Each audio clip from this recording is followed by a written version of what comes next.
CM Revanth రెడ్డికి ఇంటిపోరు ఎక్కువైందన్నారు BJP MP Laxman. ముస్లింలను లిస్టులో చేర్చి ఓబీసీలకు అన్యాయం చేశారని ఆరోపించారు.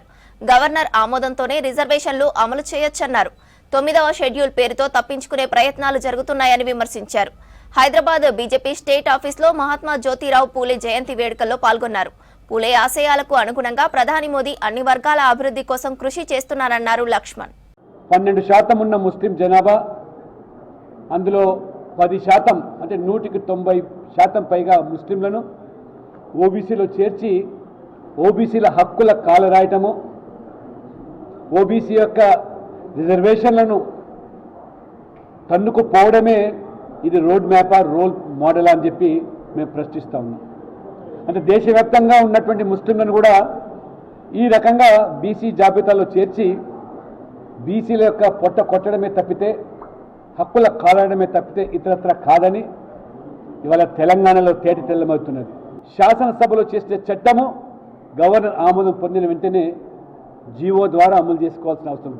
కానీ 9వ షెడ్యూల్లో పొందుపరిస్తే కానీ ఆ రిజర్వేషన్ మరి 50% లోబడి ఉండదు. కాబట్టి గతంలో ఇందిరా సాహ్ని భారత ప్రభుత్వం మధ్యలో జరిగినటువంటి కేసులో సుప్రీంకోర్టు చాలా స్పష్టంగా 50% రిజర్వేషన్లు మించడానికి వీలు లేదని చెప్పి ఏదైతే తీర్పునిచ్చాదో దాన్ని అధిగమించాలంటే 9వ షెడ్యూల్లో పొందుపరిస్తే కానీ సాధ్యం కాదని ఇదైతే ఇవాళ మీరు తెలంగాణ ప్రజలను తప్పుదో పట్టించే ప్రయత్నం చేస్తున్నారు. ఇవాళ రేవంత్ రెడ్డి గారు కోర్టు వివాదంలో ఉన్న అంశాన్ని సాకుగా తీసుకొని ఇవాళ మీరు కేంద్రం మీద మోదీ ప్రభుత్వం 9వ షెడ్యూల్ పెడితే కానీ 42% అమలుకు వీలు కాదని చెప్పి ఈ యొక్క దొంగ ఏడుపులు ఏదైతే ఏడుస్తున్నావో చిత్తశుద్ధి కనుక మీకు ఉన్నట్టయితే, ఏమాత్రం కూడా మీకు సామాజిక న్యాయం బీసీల పట్ల మీకు చిత్తశుద్ధి ఉన్నట్టయితే వెంటనే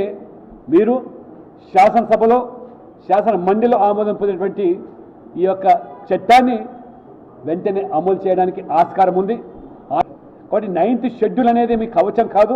9th షెడ్యూల్ కూడా ప్రశ్నించేటువంటి పరిస్థితి ఉంది. కాబట్టి మీరు ఎంఫరికల్ డేటా శాస్త్రీయ పద్ధతుల్లో మీరు చేసిన సర్వే వాస్తవమైనట్టయితే ఖచ్చితంగా కోర్టును అధిగమించడానికి మీరు ఆ డేటాను పొందుపరిచే పరిస్థితిని మీరు విస్మరించి కేవలం ఇవాళ కేంద్రం మీద నెపం నెట్టడానికి ప్రయత్నం చేస్తున్నారో మీ యొక్క ఈ కప్పదాటి వైఖరిని ఏమాత్రం సహించరని